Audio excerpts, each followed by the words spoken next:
So it's great and fantastic, but there's still a whole world of horrors out there, sadly, and that's what you have beautifully refocused the technology in this program on, is the idea of labor trafficking, the idea of how even communities can change themselves and catalyze themselves to change by building a new world of empathy across generations.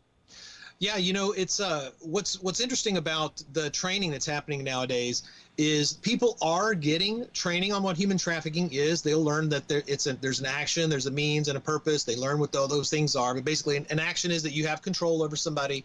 A means is that you're actually using them for sex or for labor, and the purpose is for commercial benefit. So those are the three parts of what human trafficking really is. But the thing is that most people that are in this field, police, whether they're in any form of law enforcement, whether they are a legislator, whether they are a prosecutor, what they understand is the legal definition of trafficking, but what they really don't understand is the coercive aspects. They don't understand the psychological manipulation. They don't understand the trauma bonding that happens with these survivors or these victims. So what's happening is you have people that mean well and they've learned what the definition of trafficking is, but they don't really understand how this stuff works. That's what our app does. Our app puts you in a completely immersive, interactive experience so that you can understand, what does coercion feel like? What does psychological manipulation feel like?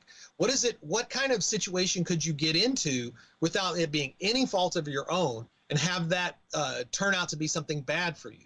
So like you said, we did our first app was built up about sex trafficking, and our second app, we're still in development on it, is on labor trafficking. So it was like, what is labor trafficking? How could somebody come to America legally with a visa and then get tricked into becoming labor trafficked?